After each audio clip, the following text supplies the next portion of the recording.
notifications. There it is. All right, I'm now recording. We're ready to rock and roll here. So here we go. We're right here first. Let's get this going. There. All right, so the first thing we're going to talk about in section 1.3, we're describing quantitative data with numbers, is the center, or measures of center. We're talking about measures of center with a distribution and quantitative data, not categorical, just quantitative. We can talk about the mean and the median. Those are the two measures of center that we use. All right. We have a definition of the mean. Right? To find the mean, pronounced x bar, x with a little bar over it, of a set of observations, add their values and divide by the number of observations. If the n observations are x sub 1, x sub 2, x sub n, their mean is found with this crazy formula. X bar equals sum of observations by n, and is just number of observations, or you can leave it number of data points.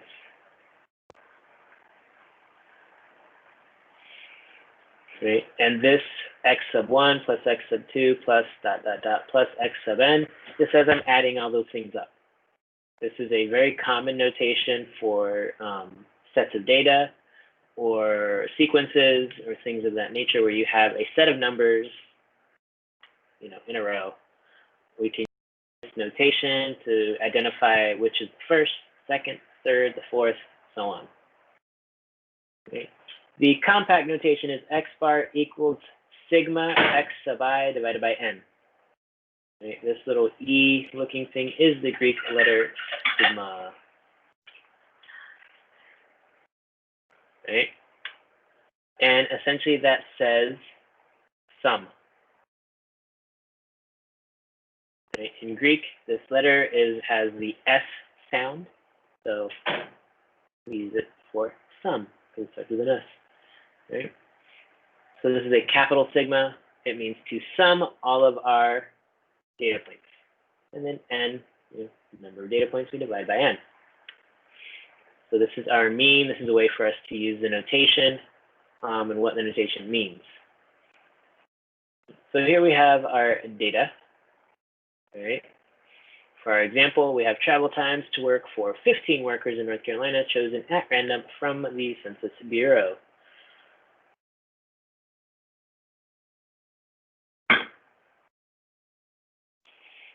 We can add all these numbers up. Right? So if we want to kind of practice or see what this notation looks like here, we can say this would be x sub 1, x sub 2, x sub 3, so on, right? This last one, terrible x, there we go. It would be x sub 15, because that's how many terms I have. And then we would calculate x bar. Yes, I write my x's like this so that they don't look like multiplication signs.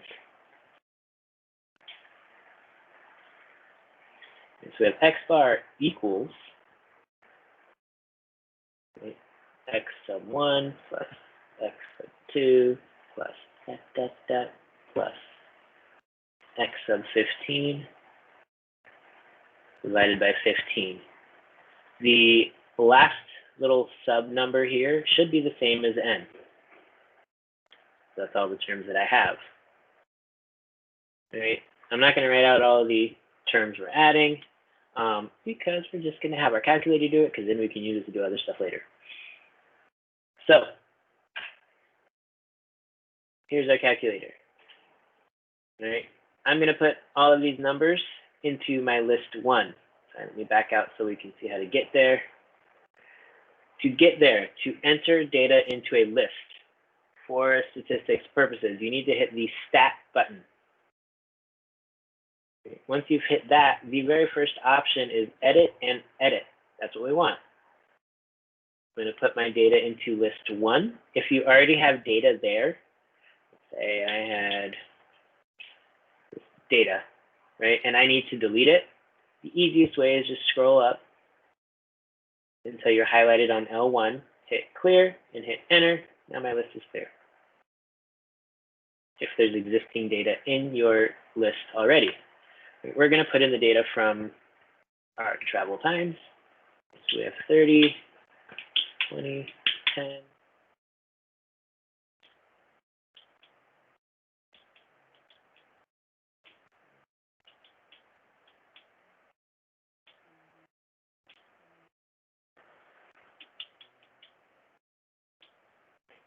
And if we look at right here, it says L115. That's item 15. That means the last thing I put in is the 15th number.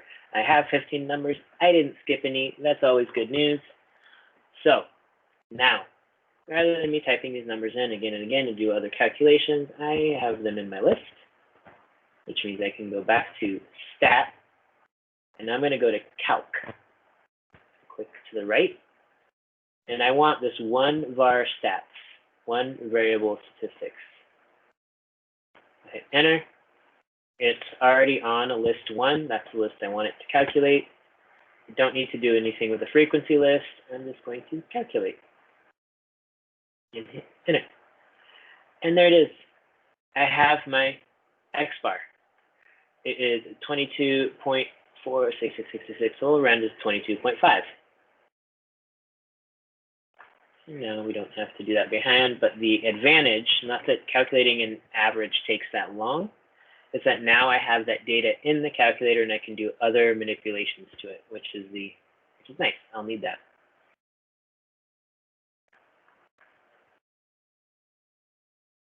Okay, so X bar is the mean.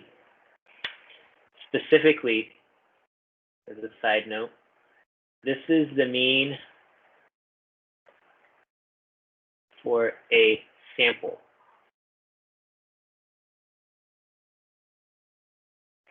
The mean for an entire population, so suppose I wanted the average GPA for the entire campus of Orange Glen High School.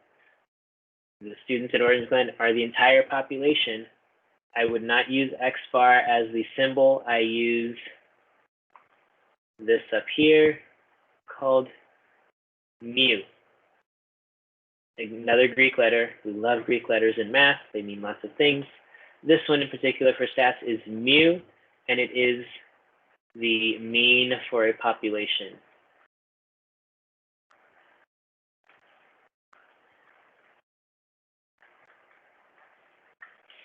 Nothing different about how you calculate it. You would use the same symbols as far as like it would be sigma x sub I divided by n. All the same stuff. It's just a different symbol so that your reader or you know that this is for the entire population and not just a sample. Okay. And this last little x sub I is a essentially placeholder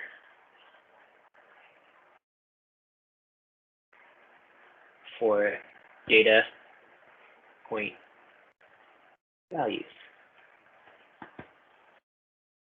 It can represent any of my values. Any questions so far?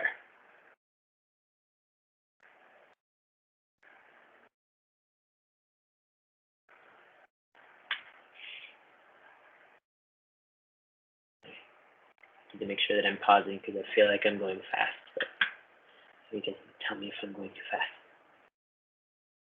Okay. And again, hopefully you guys have seen this before, at least know how to do it, maybe not the notation. Next, we have our median. The median is the midpoint of a distribution, the number such that about half the observations are smaller and about half are larger. You can remember it this way. If you guys have your license and you drive, the middle of the road is called the median because it's in the middle of the road. Median, middle, splits it in half. Right. To find the median of a distribution, you arrange all observations in order of size from smallest to largest. If the number of observations n is odd, the median is the center observation in the ordered list. If the number of observations n is even, the median is the average of the two center observations in the ordered list. Excellent. All right, so I'm going to show you how to do this using this data set of 15 values. Our calculator has already found the median with the one variable statistics that we calculated. So we don't necessarily need to do this to have the value, but I want you guys to know how to do it by hand, because you might need to show how to find the median for AP purposes. It might not be what they might want more than just the value. They want you to show how you find it, like logically and reasoning. So we need to be able to do that. So we're going to rewrite our list over here in order from smallest to largest. So we have 5 is the smallest value. And then I have 1, 2, 3, 4 tens. 2, 3, 4 tens. 12 and a 15.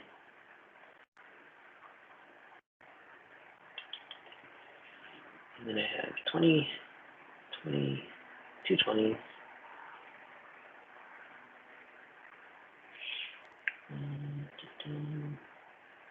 25.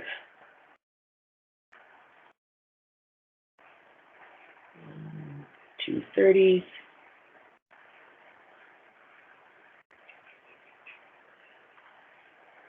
2 40s. And a 60. 1, 2, 3, 4, 5, 15. All right, I didn't skip any. I got all my numbers. And now one way to find the median is to simply cross off numbers going back and forth until you hit the middle.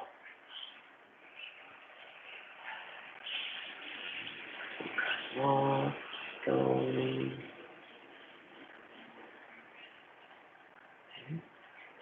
So there's only one left. Hooray. 1, 2, 3, 4, 5, 6, 7. 1, 2, 3, 4, 5, 6, 7. Right? We have the same amount of data points on each side of the median, right? I have 7 points here and 7 points here.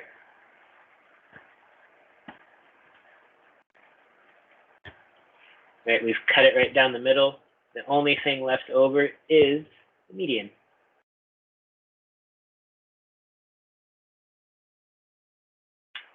Yay, we found the median. Now, in this case, we do have an odd number for n, so it is the single data point left in the middle. Okay, now this is going to come back when we find some other pieces of information. Any questions so far? I can at least most of this is review at this point.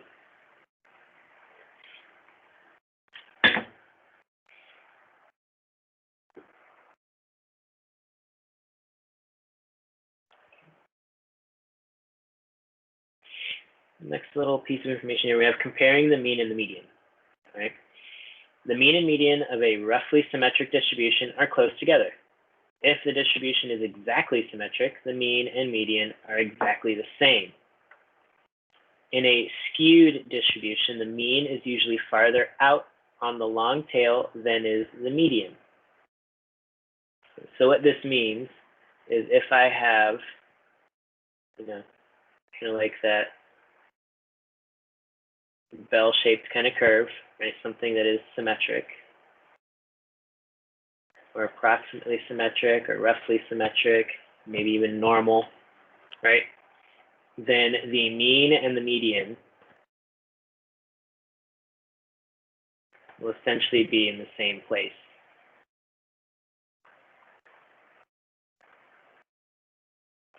It might be a little off from each other if it's not perfectly symmetric, but they're going to be about the same, right? Really close.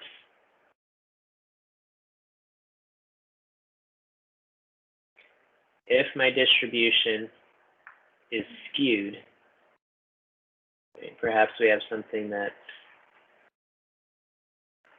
skewed to the right, or skewed to the left.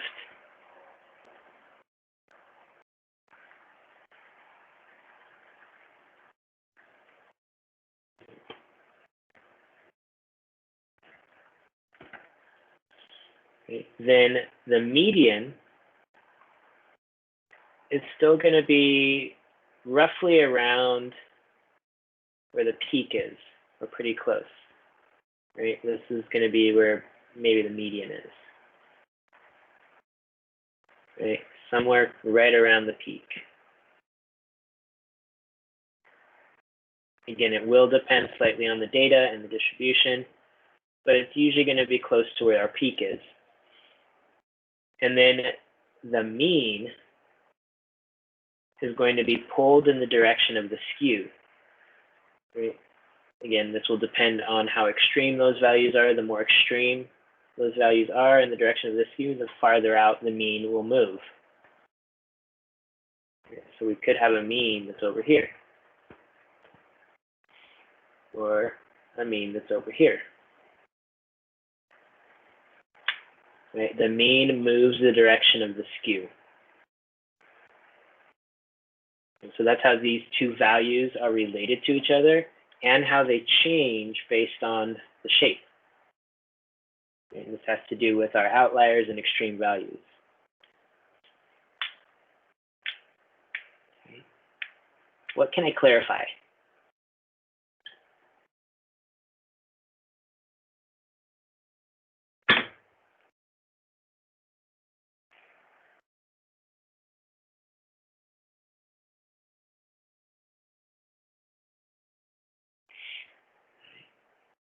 Can you raise your hand if you need another moment to write anything down from the screen, or if you need me to scroll back up or down or anything?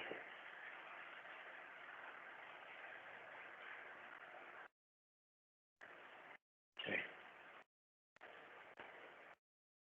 Is right here where I'm at on the screen good?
Right. Here we go.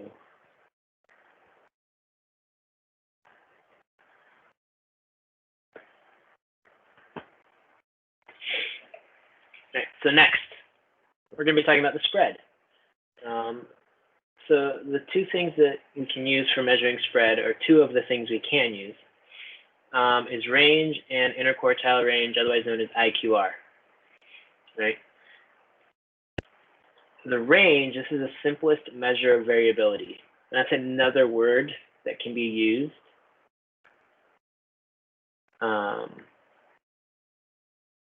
when asking about range. Right? They may ask you to describe the variability of a distribution. Right? That's just, it's kind of a different way of saying the same thing. Right? Or spread. Spread and variability are about the same as far as stats is concerned. So it's a measure of variability. To compute the range of a quantitative data set, subtract the smallest value from the largest value, the minimum from the maximum. The range shows the full spread of the data, how spread out it is, how what's the difference between the smallest and the largest? It gives us an idea of how spread out things are.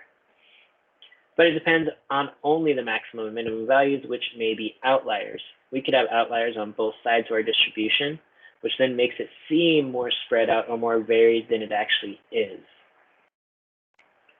If we look at our previous example, when we sorted our data from smallest to largest, we know that the minimum was 5. And then our maximum was 60. Right? And we had all the other values in between. Right? So when we calculate this, right, it's the range as a value is the maximum minus the minimum, 60 minus 5. Right? That is the range. If it is used, it counts, right? So we have a range value of 55, and in this case, the context is minutes.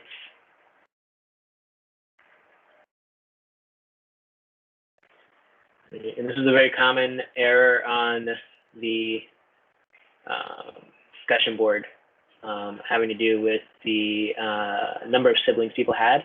A lot of people thought that the range was 6 minus 1 and discounted the fact that there were data points at 0. If there's data points there, it counts. Right? Even though it is 0, it is still a data point. Right, so here's our range. The inner quartile range measures the range of the middle 50% of the data. Right, so instead of looking at 100% of the data, it says, okay, well, let's just look at where the middle 50% of our data, which is typically a very concentrated area. It's usually around where the peak of our data will be. So it more narrows in on how spread out the data really is because it doesn't take into consideration extreme values for the most part. So the process of calculating the quartiles in the IQR uses the rule for finding the median. Right? So we use this same rule 3 times, essentially, to find the IQR. Right?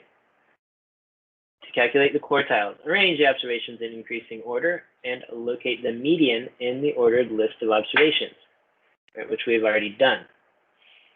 Let's see if we can write this out real quick. In case 5, 10, 10,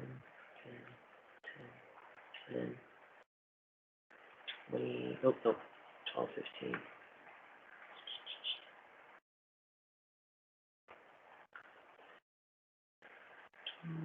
15, 20, 20,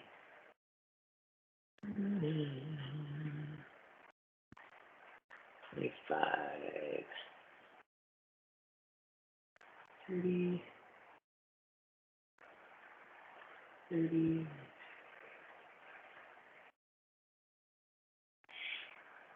40, 40, 60, right? We had found our median was right here. That's the median. And then we are left, once again, with 7 numbers here, and 7 numbers here. Right? The first quartile, Q1, is the median of the observations that are to the left of the median in the ordered list. So now I need to find the median of this left-hand side. Right? There's 7 values. Okay? So if I go 1, 2, 3, cross off 1, 2, 3 on one side, 3 on the other. This is Q1. And then the third quartile is the median of the observations that are to the right of the median in the ordered list. There are 7 on here, so I do 3 off on each side. And this would be Q3. So now I have my quartiles. These are called quartiles because the root word is quarter. And I've split my data up into 4 sections, essentially. Right? We have a quarter here, next quarter, quartiles. The IQR, the interquartile range, is defined as Q3 minus Q1.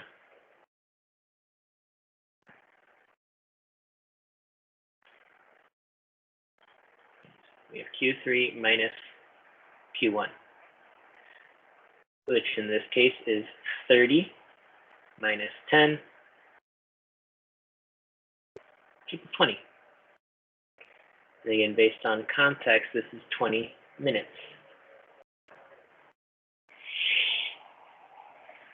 All right.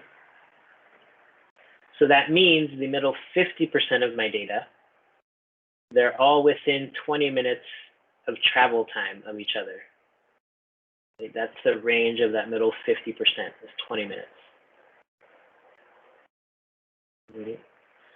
And so this last statement here at the bottom, be careful in locating the quartiles when several observations take the same numerical value. Write down all the observations.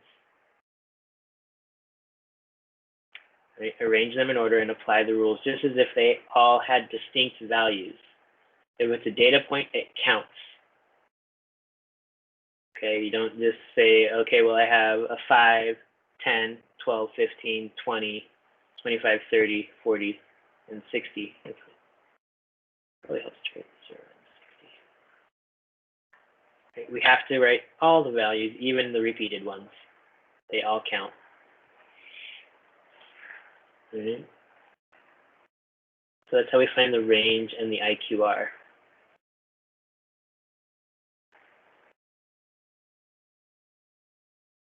What questions do you have?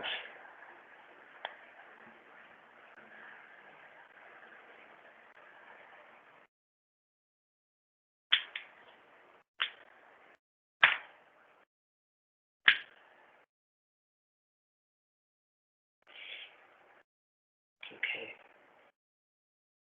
Do we need another moment on this page to write things down?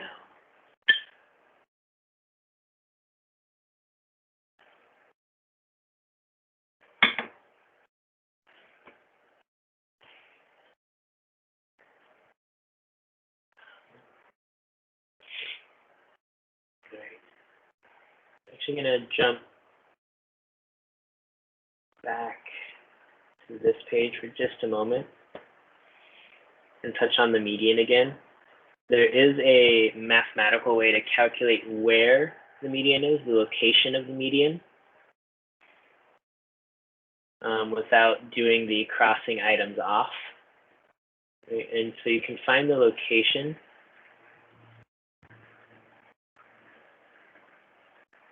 of the median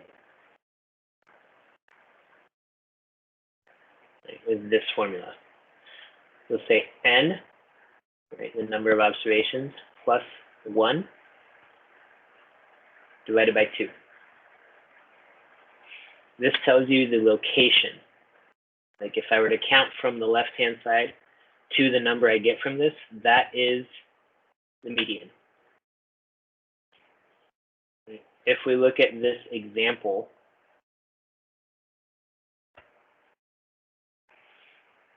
n is 15 plus 1 divided by 2. It's going to be 16 divided by 2, which equals 8. That means the 8th term in my ordered list is the median. So we go 1, 2, 3, 4, 5, 6, 7, 8. That's our 8th term. That's the median.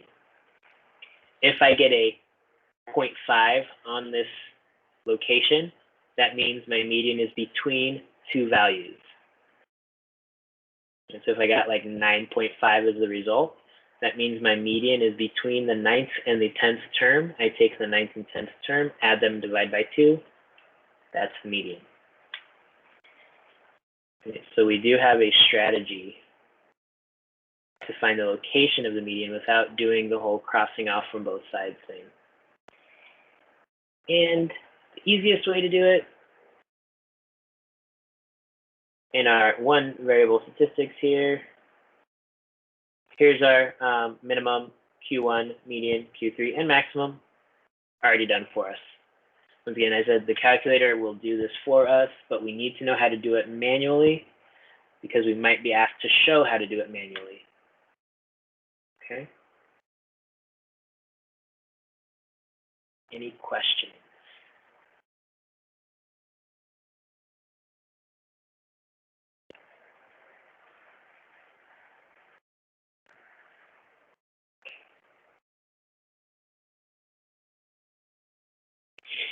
Next.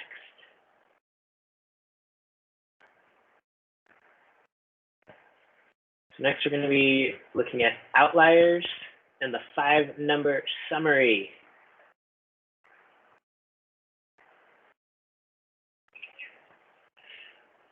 Okay. The first strategy we're going to use in identifying outliers is using the 1.5 times IQR rule, the test that we can use to determine if something is or is not an outlier. Right, so the 1.5 IQR rule for outliers, we call an observation an outlier if it falls more than 1.5 times IQR above the 3rd quartile or below the 1st quartile. So we know from our work on the previous page, for this data set, the IQR was 20. Right? We had Q1 was 10, and Q3 was 30. So using our 1.5 times IQR rule, 1.5 times 20, that equals 30. So I take this 30 and add it to Q3 and subtract it from Q1. So if a value is greater than 30 plus 30, any value greater than 60 is an outlier.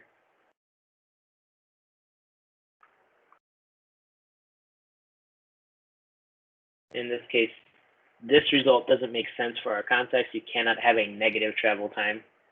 It doesn't exist. We can't travel in time yet, right? So, but if there were values less than negative 20, those would be outliers. We just know that that's impossible.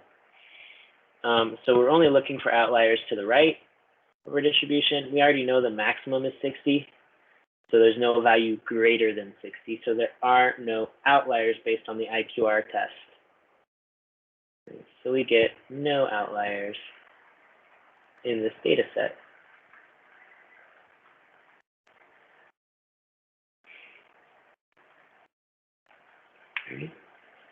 What can I clarify?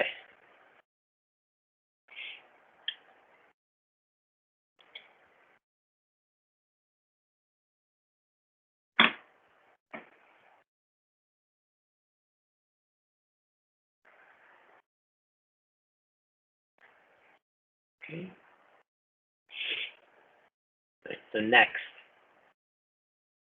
we have the 5-number summary and box plots.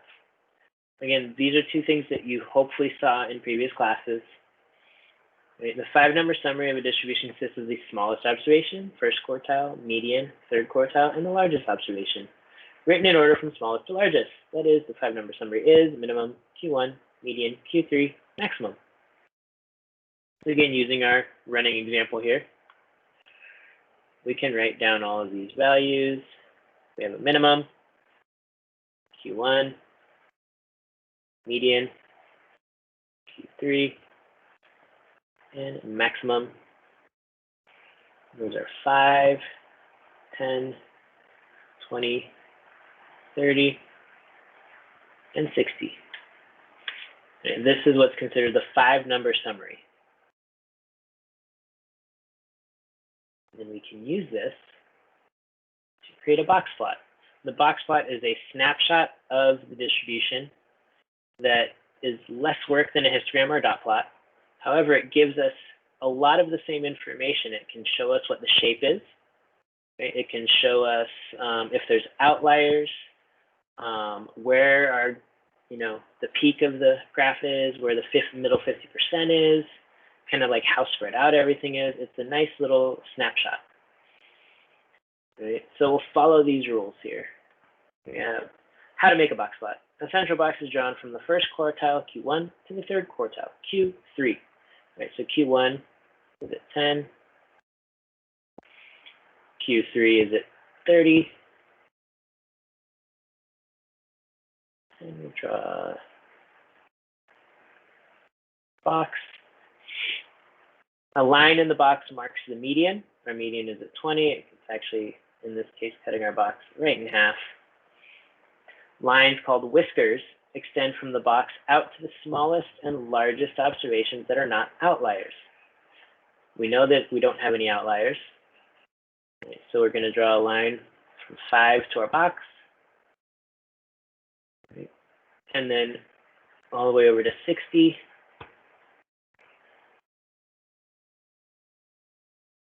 Try to make the lines as straight as possible, but you know. And then you can put these little end markers on it as well. Cuts it off. That's it. That's the end. Right. Outliers are marked with a special symbol, such as an asterisk or just another dot sometimes. Right. So if we did have outliers, like say there was a 90 over here somewhere, we would just be like, okay, there's also this guy here, but it's an outlier. In this case, we don't have one. Right. And so this is my 5-number summary. As a box plot, we have our minimum, Q1,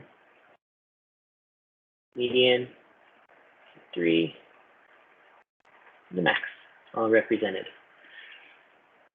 And this also helps, like I said, we can kind of picture what this looks like, right? As far as the distribution goes, right, it's going to look something like this. Right? If we were to do a dot plot or a histogram or something, right, this middle 50 should correspond with the peak. Right? And this is skewed to the right, and that's demonstrated because that whisker is pretty long. We can see, we can guess what the shape is just by looking at the box plot. Okay.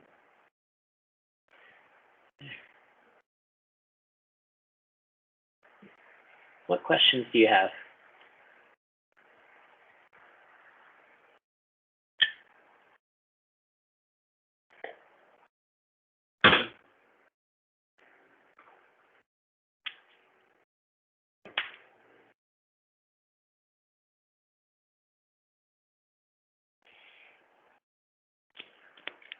And so, coming back to our graphing calculator here, we are going to make a box plot on our graphing calculator. Okay. So what we do is we need to go to stat plot first, hit second, and y equals. Right. Since I did this in previous class, I've already turned this plot on. So what you need to do is click into here and make sure that the on is flashing. Right. If this is off, it would look like that. Off is highlighted. We need to switch it on. Toggle down to the next options, and then make sure it is flashing over the first box plot. This one, I believe, will show outliers, which can be useful. And then the marks here are for the outliers. Right, so we have this set up. I've already adjusted my window so that I can see my box plot. I'm going to actually change this so it's not correct. This. All right, so in the default measurements for your graphing calculator, it's going to be a negative 10 to 10 on the X, negative 10 to 10 on the Y. I cannot see my box plot yet. Right? I can see part of it. I can't see the whole thing. So we have to adjust. Right? The Y-axis doesn't really matter that much. It's just going to place my box plot at the top of the screen regardless in this case. But for the X, like I can start it at 0, right? I need the maximum to go at least past 60, so I'm going to just put it at 70. And I'm going to go by 5. That's what the one that I did by hand has. And now when I look at my graph, there's my beautiful box plot. And it matches the one that we made. That's excellent. But again, we want to be able to do this on a calculator so we can check our own work if we're having to draw this by hand. And now I know exactly what it looks like. And if I go to trace, it will go through my 5-number summary.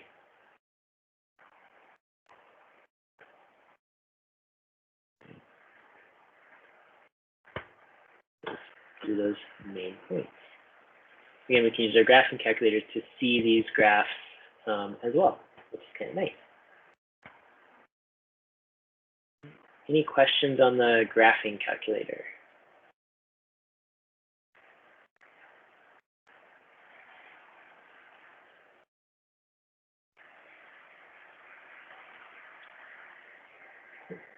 All right. So then, we need a moment on this screen before I go on. So we're almost at the end, guys.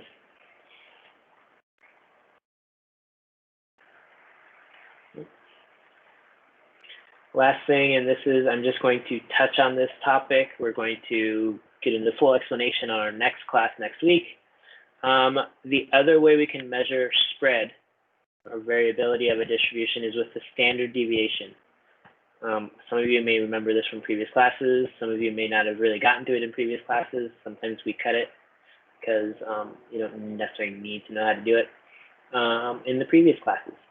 So the standard deviation and the variance measure spread by looking at how far the observations are from their mean. Again, we'll explain this more in the next class. I don't get caught up on all the specifics at the moment. Right? Standard deviation S sub x and variance S squared sub x. Right? Standard deviation S sub x measures the typical distance of the values in a distribution from the mean. It is calculated by finding an average of the squared deviations and then taking the square root. This average squared deviation is called the variance. Right? This crazy formula here is the variance. It essentially says take the sum of all the differences between points and the mean, square it, right? Add up all those numbers, then divide by n minus 1, or 1 less than the amount of numbers you have. And there's reasoning for this. We're not going to get into that today. And then the standard deviation is given by taking the square root of that result.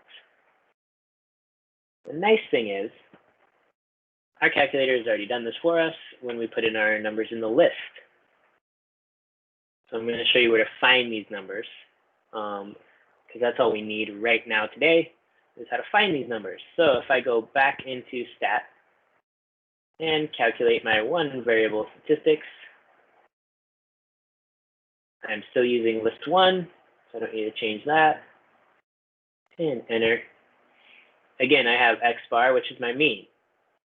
These next two numbers we don't need at this point in time.